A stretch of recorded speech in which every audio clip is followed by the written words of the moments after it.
Welcome to A Cult of Personality, esoteric podcast extraordinaire. I'm your host, Greg Kaminsky, and Billy Hepper is your co-host. Now, in episode number 218, we're joined by witch, tarot reader, teacher, and author Sabrina M. Scott for a wonderful interview about her book Witchbody, which was an entree into an extraordinary conversation about witchcraft, magic, philosophy, and the sacred. You can find Sabrina on Instagram at Sabrina M. Scott and her website, sabrinamscott.com. I loved Sabrina's book Witchbody because it embodies a holistic approach to spirituality and magic, weaving strands of intuition, ancient lore, self-empowerment, learning, philosophy, and pure insight to create a wonderful book that looks and feels like a homemade zine from the 1980s. I found speaking with Sabrina to be enchanting because she's brilliant, knows the subject intimately, has great energy, and is able to communicate the subtleties of mysticism and magic with ease. Towards the end of the public section of the interview, we also discussed her excellent new book, Curse and Cure.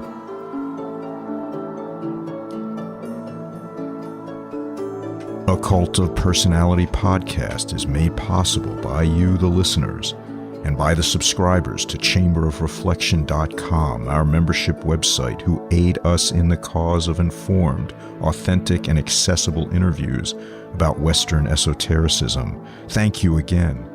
Because of your support, we're able to bring you recordings of this caliber and many more to come. The intro music is Awakening by Paul Avgerinos, and the outro music is The Sadness of the Witch by Falling You.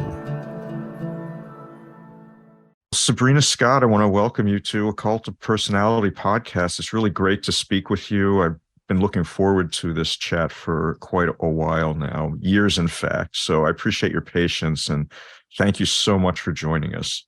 Oh my God, thank you so much for having me. The pleasure is honestly all mine. It's a huge honor to be here. So thank you for sharing space with me.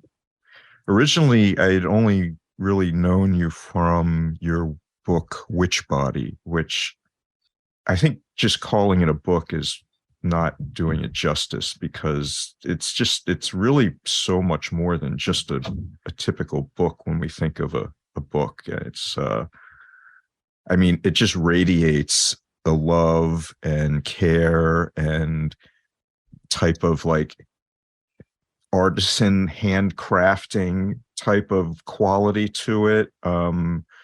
Just the way that it's even printed and the paper, the non, the sort of handwritten sort of font. It's just beautiful. So, and really what it contains is even more beautiful, I think. And so we'll get to that. But I guess where I'd like to begin is, by the way, I just want to acknowledge, thank you so much. That's so sweet. I really appreciate you saying that as I put my heart and soul into that thing. So you can tell. Absolutely. It's totally evident. And I enjoyed it. I read it, now it's probably 3 times, and I enjoyed it every single one. And every time I read it from cover to cover, like in one sitting, because there was no reason not to. Thank you. That's so nice to hear. Like, yeah. I feel like that's kind of its most ideal way of being definitely experienced if people have the time and energy. So thank you. I'm so honored. So I guess what I'd like to begin is just asking you if you could just tell our audience a little bit about who you are and how you've known this, I think most of your life, or your entire life. Yeah. So how to describe myself? So I guess I've been doing this whole witchy thing for like more than 20 years.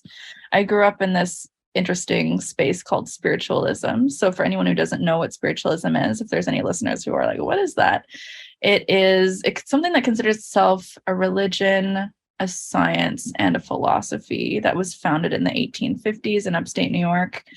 Basically involves talking with dead people, chatting with spirits, doing energy healing, message services, seances, all that type of stuff. So I grew up with that before I hit the double digits as kind of my like baseline for reality.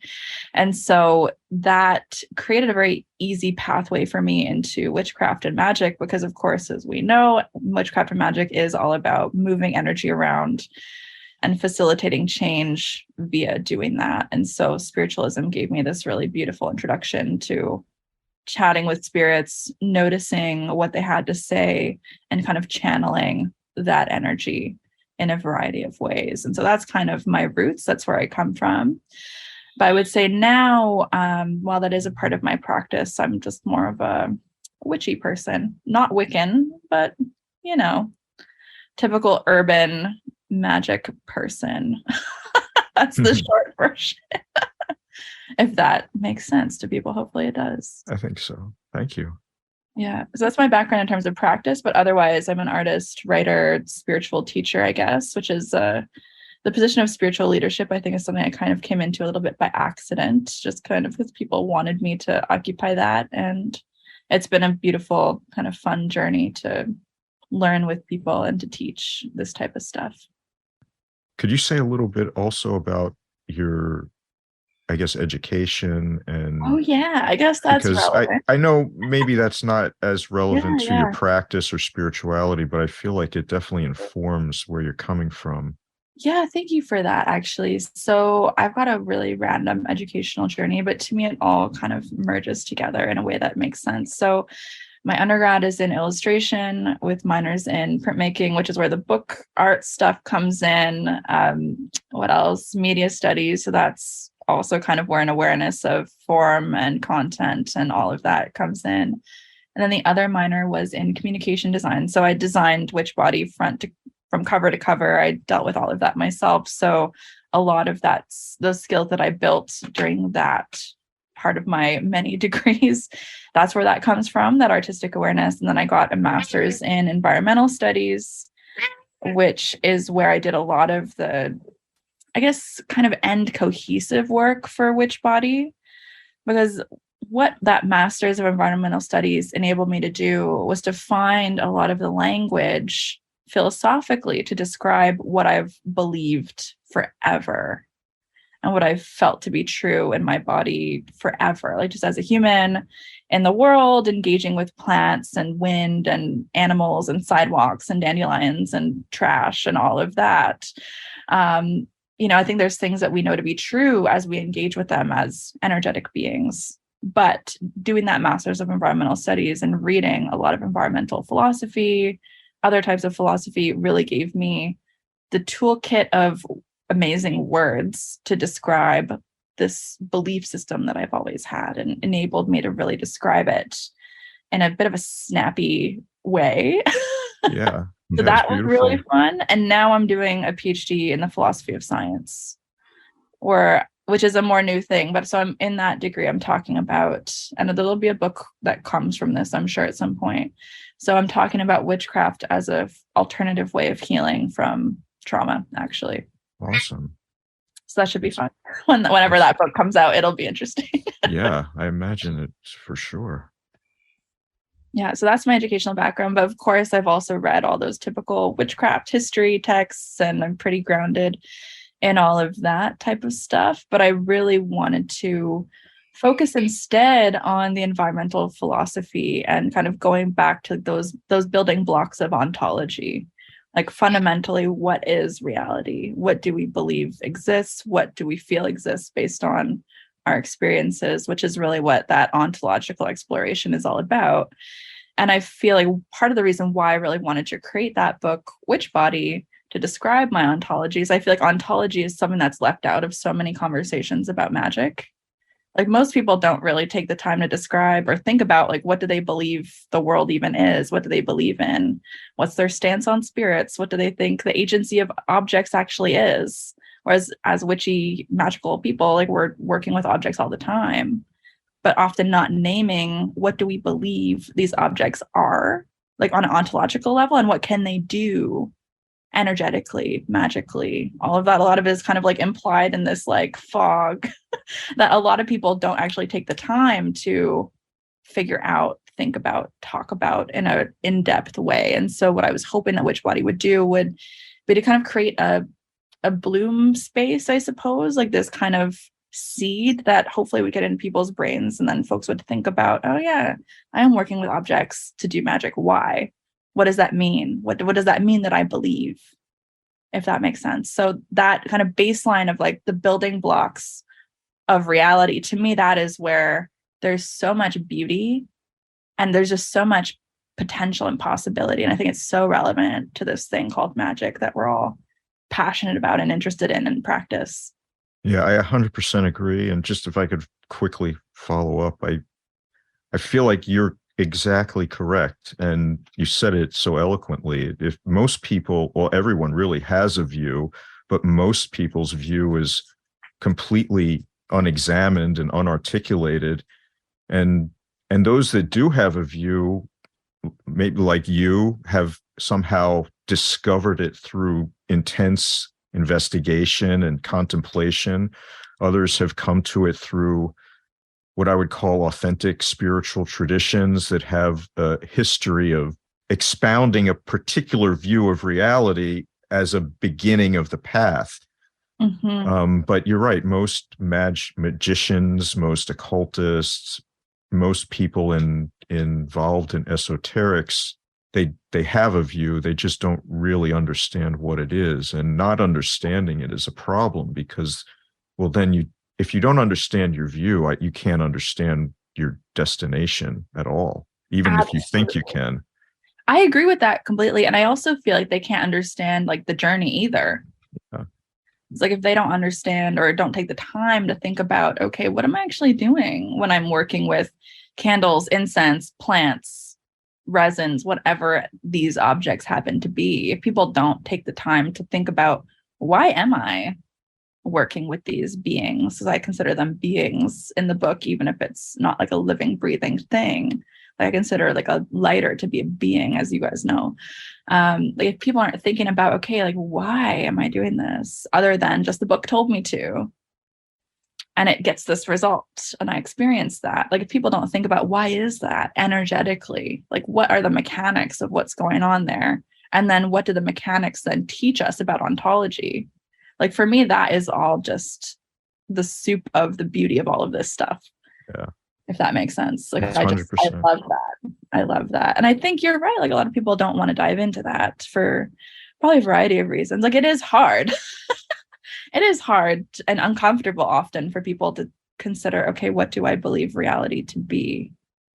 But to me, it's quite interesting when magical folks don't consider that, because magic is really, we're in the business of co-creating reality all the time, intentionally, which obviously we're all doing all the time anyway.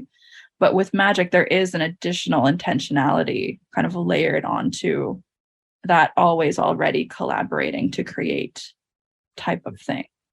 It requires deep contemplation. And I think what's interesting about magic too is I do believe it can teach that ontology of like always already collaborating. I think magic can really make that visible to people for whom it's not already visible. And I think that's one of my main things with the book that I really wanted to underscore for folks. Like, if you don't feel this, you can, by engaging with this fun thing called magic. Yeah, I really like that. Sabrina, first of all, welcome to the show. It's great to finally be able to sit down and talk with you. I'm so happy for that. Thank you. Just to echo what Greg was saying, this book, Witchbody, is incredible. I love that you wrote, illustrated it, published it all yourself. It really reminded me kind of aesthetically of some of the sort of DIY underground like zines and graphic novels that I grew up with. I'm a child of the 90s and 80s, so I love that. Yeah, the format looked like really, really familiar to me. It was really cool. So kudos to you for that. I just wanted to highlight, there was a really cool quote from the beginning of your book that I just wanted to read, if I may. And it says, witchcraft knowledge is body knowledge. It is thinking with a body, experimenting with a body, feeling with a body, learning with a body. Witchcraft is the act of saying hello, speaking back to ones who speak with us. And I really like this idea of the magical body and this sort of question of what happens when bodies interact and extend into each other that seems to run all throughout your book. Could you maybe delve into that just a little bit more for us and how that kind of relates back to magic for you? Oh man, I feel like I don't even know where to begin with that, because that's like, to me, that is kind of the fundamental question of all of this in a way. So you've really picked kind of the perfect quote, to be honest. So thank you for pointing out that perfect, I don't know, like it really encapsulates, like, I think the main argument of the book, really what you've just shared. So thank you for that. I feel like one of the cool things about witchcraft is it reminds us and can reveal to us that our human body is always an instrument. It measures, it feels, it assesses. And I think often we're used to kind of having these instruments of measurement outside of the body, whether that's like a thermometer or a compass or whatever. But one of the beautiful things I think about working with magic is that it's a reminder and an opportunity to step into our own physical bodies in a deeper way. And I think the way that I talk about this in the book is I call it a reinvigorated presence. As I think sometimes people have this idea, and you hear a lot about magic as re-enchanting the world. But I actually fundamentally disagree with that whole concept of like re-enchanting the world. Like for me, the world is always already enchanted. It's just, do we choose to tap into that or not? Right. And I think when we are working with our body as that instrument of sensing, then we can kind of step into that reinvigorated presence to just be so much more fully present where we are without even really needing to go anywhere. Like we don't need to go on vacation anywhere. We don't need to go into like a witchy retreat in the woods. We can do that reinvigorated presence thing in our urban bedroom by expanding our ability to take in that sensory kind of spiritual, if you want to call it that, information and data that's always already kind of swirling around. And so that sensing and that feeling with the body, as you've mentioned, like to me, that is always a collaborative experience, because we're never alone, really. Like I'm wearing a sweater right now. I've got a pillow behind me. I drank some coffee earlier. All of that ultimately is collaboration. And so there's this extension of beings into each other that's happening all the time. And I think what's interesting about magic as a site of exploration, both like physical exploration and thought exploration, is it's such an intentional coming together of the human, let's say, and then the non-human, even though we're always already collaborating all the time. So I'm sure this bed that I'm sitting in is going to, make its presence known on my body over time, like in terms of my posture, how I sit. Like, am I going to be a little bit hunched over because I'm not really sitting up straight? Like, probably. And so that is just one example of the ways that these objects that we're surrounded with all the time are kind of imprinting themselves into our bodies in these ways that are often invisible to us because they're so slow or delicate or any of that. And so that's just one mundane example. But obviously with magic, it's a little bit more intentional, this kind of merging of beings, merging of energies, merging of bodies, because it is ultimately an intentional energetic collaboration between us, the magical human, and then whatever else we're kind of welcoming into that collaborative experience. But I think we're always already collaborating. It's just how much attention do we choose to pay to that or not is really the question. Yeah. Thank you. Yeah, I totally agree with that. And it actually lines up with a lot of, I guess, contemplative traditions that talk about, how we need to become more present within our bodies and all that type of thing. So that really lines up for me. Thank you. Really love that. I especially appreciated also in the book the way that you point out how sort of what we love, what we pay attention to, sort of like bringing our attention to things is sort of the way that we unveil our, like the mundaneness from our eyes and see that everything is already enchanted. Like I completely agree with you. And, it's really interesting, like reading the book, talking with you, hearing this, it's striking to me the way that for you, magic is something like inherently like true and discoverable for yourself versus like somebody teaching it to me from a book or, from someone else's experience. And it really is like immediate, apparent, like a visceral, it's not even like something I'm hearing. It's like I feel it in my body, like when you talk about it that way, because I know from my own experience, what you're saying is completely 100% true. And I think what I wanted to ask you about is you talk about the way like we're co-creating with all the other beings and the way that beingness can merge. The way I think I've heard it expressed is that it's like interpenetrating and mutually non-obstructing. And to me, this is one of the keys in sort of being able to recognize that we are distinct beings, and yet we exist within this sort of wholeness that is indescribable. And I feel like your work also echoes that immensely. And I'm wondering if you could talk about that a little bit. Oh my God. Yeah, absolutely. I love it. It's like such a philosophical question. I love it. And I think part of the reason why I've dove down into like the depths of philosophy to describe this thing called magic is because there's a lot of philosophers that are grappling with this same question, even though they're not really magical people whatsoever. And so different people are going to describe it in different ways. But the ones that have really resonated with me are Bruno Latour, as he talks about actor network theory. And I kind of stole a lot of the terminology in my book from him. I cited him, obviously, so it's all good. But the way that he talks about it, I find so beautiful. So he considers everything to be an actor, whether that is us as a human or the cat that's sitting next to me or my water bottle that's sitting next to me. Like they're all equally actants in the world. And so his description of actant, that word, it means that you're capable of influencing other beings. But of course, is there anything that really is not capable of influencing other beings? Like, I don't think so.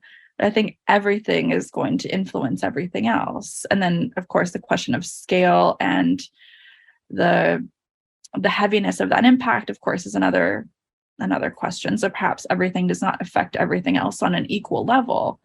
But I love this idea that everything is kind of always acting on everything else around it. And so I love that he sees it as this kind of network of actants that is always everywhere.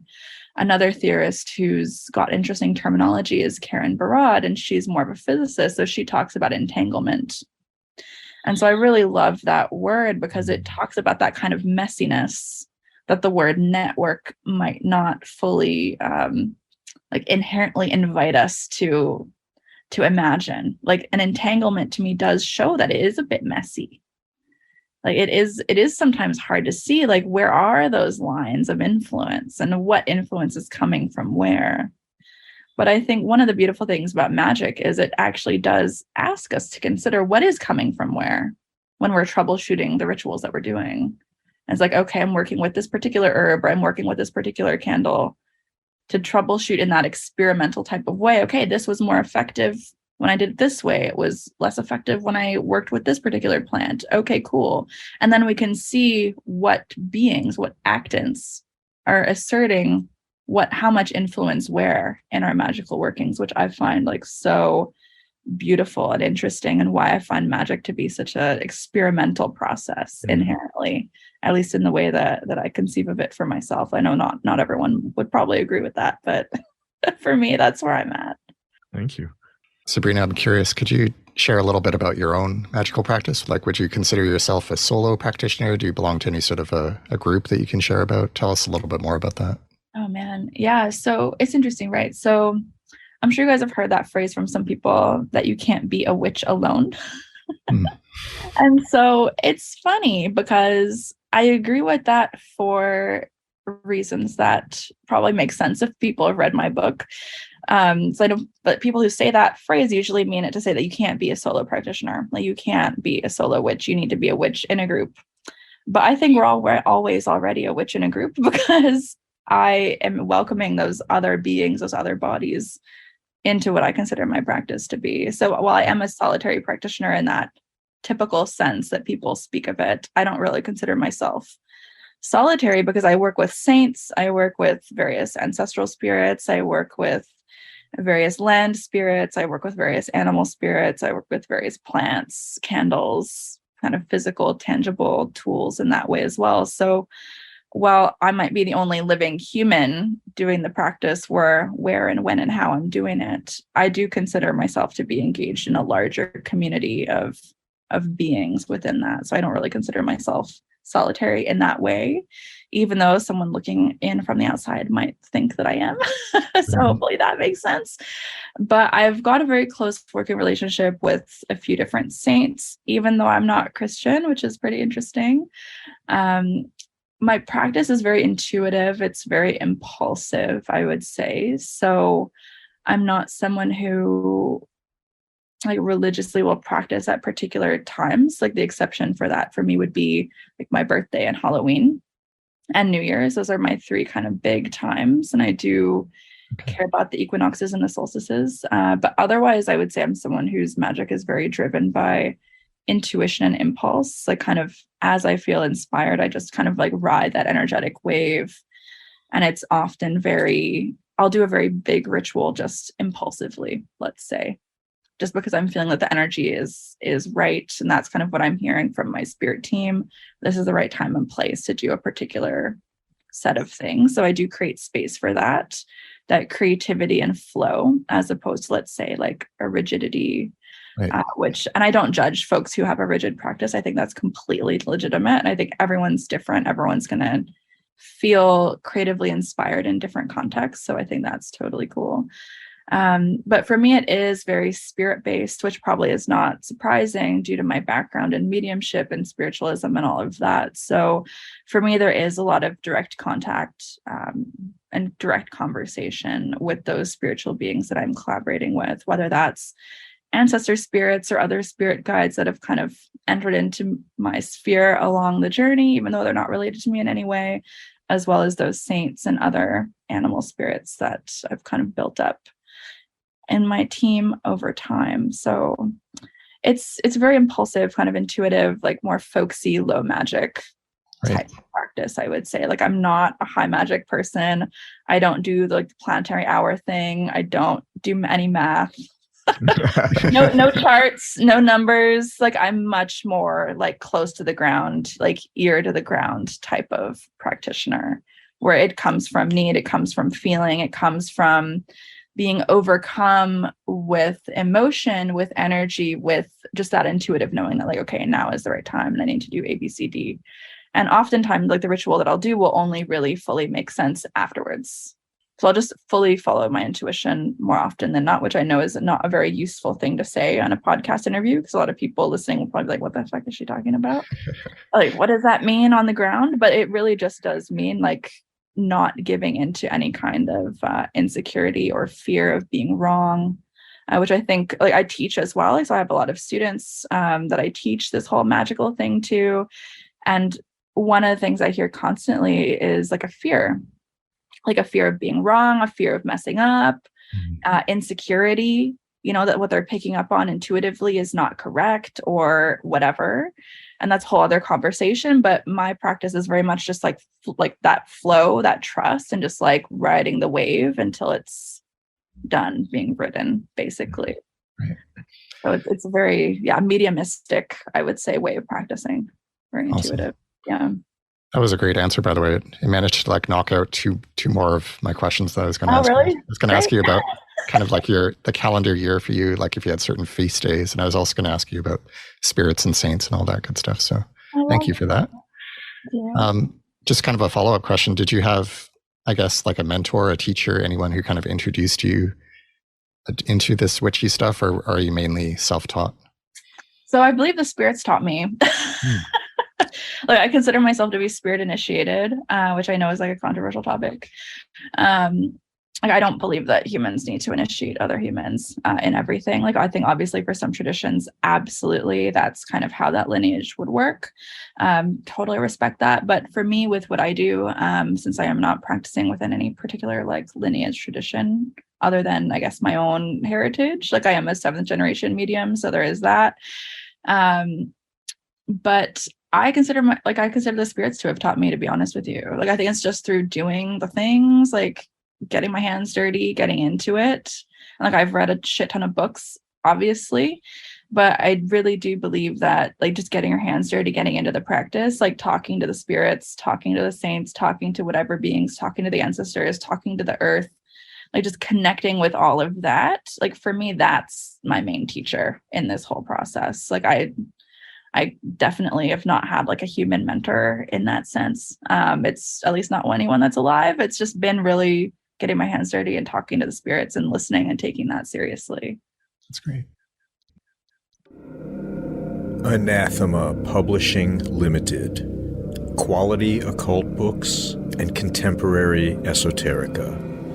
Established in 2011, Anathema Publishing aims to provide superior literature in content and form by creating a trinosophic relationship in troth and gabo between publisher, author, and reader. Anathema Publishing produces refined books for the true bibliophile on topics ranging from Gnosticism, traditional craft, alchemy, Hermeticism, witchcraft, to Luciferian theosophy. www.anathemapublishing.com. Yeah, I have a question. I think you're really the perfect person to answer this. And you talked about beingness, you talked about embodiment, you've talked about intuition and feeling. And these things are really crucial, but they're often not emphasized, or people don't want to go that way, or in many senses in Western esotericism, there's kind of like a Gnostic dualism, of just denial of the body or spirit trapped in matter. I just want to escape. The problem is the world, not me. But your whole approach is like the complete opposite. It's like embodiment, like through the, like wisdom is gained through the body. You like feeling is crucial, intuition, like all these things you talk about. And you even say like, this might be controversial or people might not understand, but I understand and I agree with you 100%. I'm just wondering if you can talk about the relationship between these things and how, like, you can't really even get a handle on the context of beingness without embodiment. Yes, I agree with you so much with that. So thank you for pointing that out. Like, I feel like there is this huge contrast in spirituality between like a world rejecting philosophy and then a world embracing philosophy. And I feel like the way that I see things is very much a world embracing, like being present in the body. Apparently my cat agrees. Like that very embodied way of coming to know, because I think the body is like a beautiful thing, and if we're going to be feeling energy, we can't really feel energy with our minds. Like I guess we can, but like it's limited. It's only one way of encountering energies. Obviously there's claircognizance, so I guess that would be feeling energy with the mind if we're going to be really technical about it, but that's only one layer. And so my mindset is like, why are we going to reject all of this cool stuff?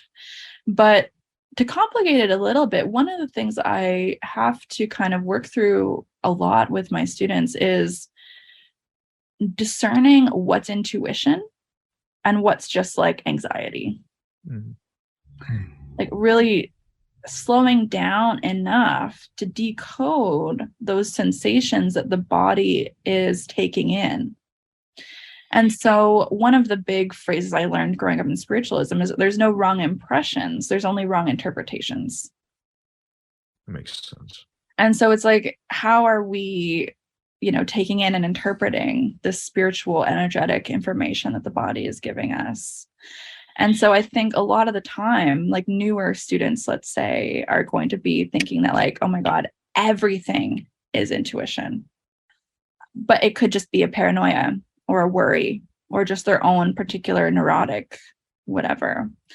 And so the way that I kind of teach students to think about this is, and I'm sure you guys have gone through the same process yourself, like as people who care about this type of work, that intuition feels very different from anxiety. Like it lives somewhere very different in the body.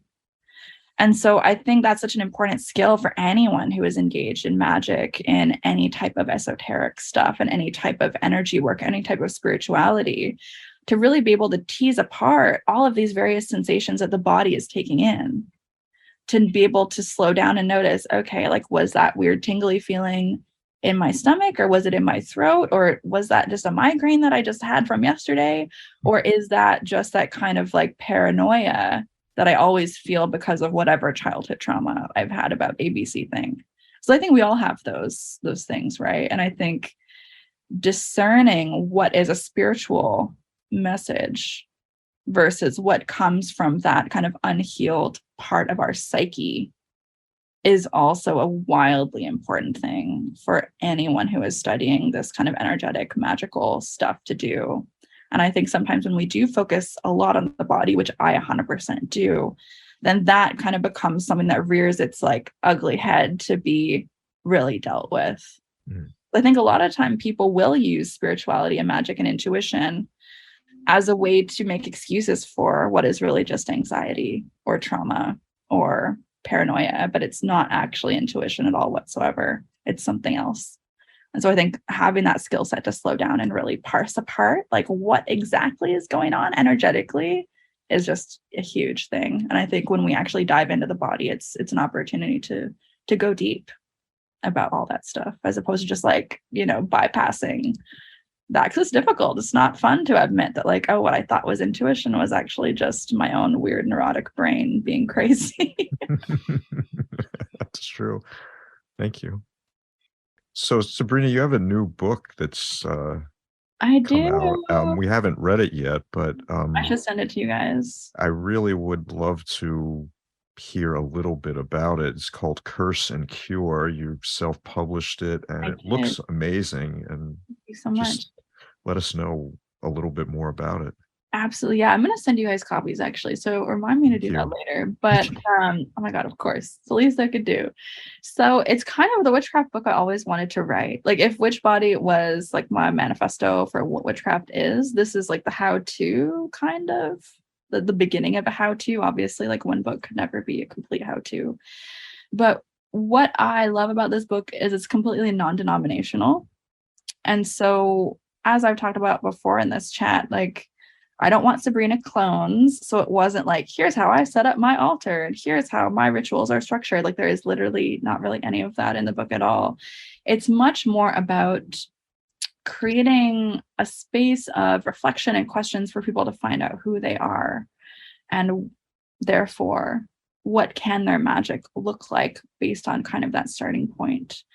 So there's a lot about culture, like a lot about background, a lot about family, blood ancestry, like adoption, like mixed background type of stuff, like tackling the questions of appropriation, eclecticism, like what does that all mean? Like how to navigate that. Because I feel like a lot of books that do try to approach that stuff, they do it in this very kind of like heavy-handed, black and white type of way, where in reality, none of us are really black and white. Like most people have a very complicated, not very straightforward background or life story. Like I would say that's most people, to be honest. And I do think that that is often left out of the conversation of what magic is and can be. Anyway, that's one part of the book. But one through line is that I really want to encourage people to make the practice their own. And to do that in, again, a non-denominational way is kind of how I'm teaching it, so that it can be easily applied. The techniques I'm talking about can be easily applied to whatever it is they happen to believe. And of course, there's a chapter on spiritual beings. Who might they want to collaborate with? And that I talk about everything from like ancestors to community-based ancestors.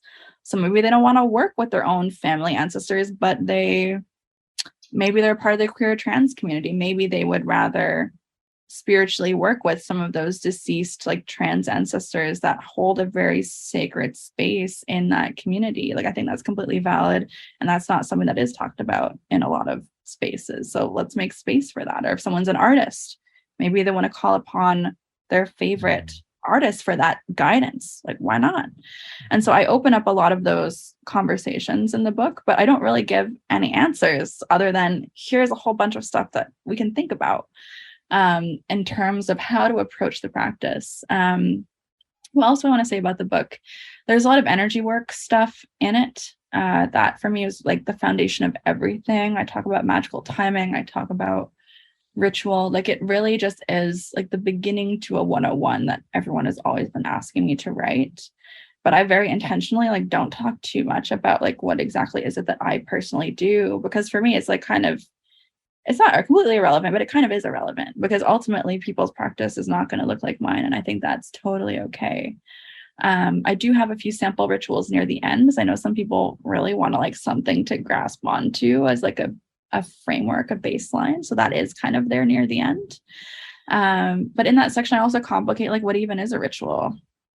Like there's 2 solo rituals that I give. One of them is literally going for coffee every morning. And the other one is like some self-soothing via breathing. Like to me, that is a shift of consciousness at will, is it not? So it's that simple stuff. There's all, what are the other, there's some group rituals. One of them is like cleansing a park after sexual assaults happened there. Like a group ritual for the community to reclaim that park. Wow. Inspired by like a real situation where I live, like back years ago. And so there's just a lot in it. I'm trying to think what else I want to say about it. One of the chapters that really was important to me to include was connecting with humans. So I talk a lot about connecting with spiritual beings, obviously, but also like humans are messy. Wherever there's human beings coming together, there's probably going to be conflict. There's probably going to be drama. And that's something that a lot of people don't address or don't want to talk about. You know, the desperation to belong, the truth that some spiritual groups are kind of culty. Yes. And what are some things to look for in terms of like the self-assessment? Like, am I looking to get involved in a spiritual group for the right reasons? Or am I just looking for a new family and a new parent to tell me what to do? I think that is the case for a lot of people. So I think bringing that into the conversation, the self-reflection, is really important. Like some of the questions I also put in the book are like, are you putting your spiritual teacher on a pedestal? Why are you doing that? Are they doing that, or are you doing that? And I think that's something a lot of people don't want to really think about. I also talk about spiritual leadership and how it's kind of weird, because I ended up here somewhat by accident. But there's this idea of transference that happens in a few different careers: teachers, leaders, and therapists. And what I do is kind of a weird mix of all of the 3, even though I'm like not accredited in any of that. I'm not a therapist, just for the record. But there is like that kind of supportive element of spiritual teaching, like where people are kind of going to you for similar reasons. And so there is this interesting kind of psychological thing that some students might do unintentionally that I think a lot of unethical leaders are going to exploit. And so I talk about that in the book. And like we see that with like Nexium and like some of these weird, like we see that with like Wild Country with the Osho situation. Like that was a whole weird thing. And so I think when we're talking about spirituality and thinking about solo practice versus group practice, I definitely don't think all groups are like evil. No way. Of course, there's some amazing spiritual groups, and I wanted to make sure that I was talking about some of these complicated psychological aspects of engaging spiritually with groups, and just giving some newbies, especially, like the tools to ask themselves those self-reflection questions of, okay, what do I really want to get out of this? What am I bringing to this situation? Am I maybe projecting because I want to not feel my own power? Am I giving my power to a leader because I don't want to deal with that myself? I think some people are. And so bringing a lot of that into the foreground and just leaving a lot of people who will read the book with those types of questions that they can at least reflect on. And even if they end up starting a group, joining a group, whatever it happens to be, at least they've kind of thought about these interpersonal dynamics maybe more than they otherwise would. Because I think sometimes people say like joining a spiritual group is always going to be good. I don't think so.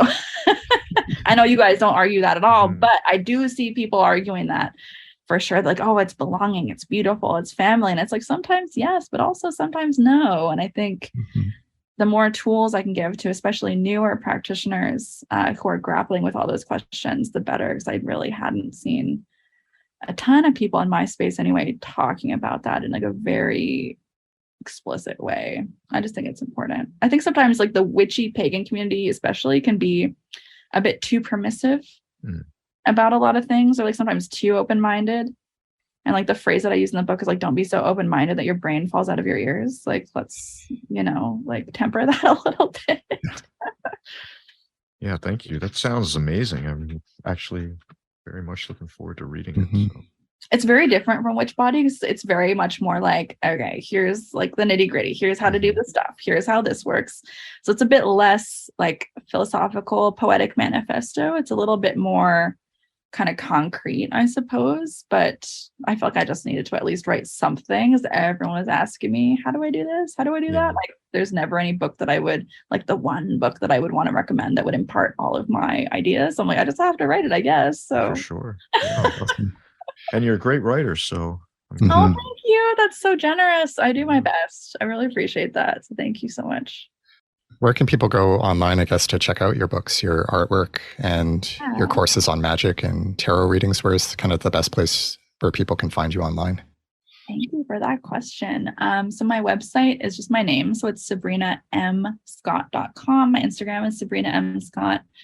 My website will have all the course information as well as tarot reading information. So I do have clients from around the world. So if people are not in Toronto, that's totally cool. But if people are, I am starting to do in-person readings again, which has been a blast to kind of go back from the pandemic 100% virtual vibe. So that's been really fun. So both my books are on Amazon. Witchbody will definitely be in more stores than Curse and Cure.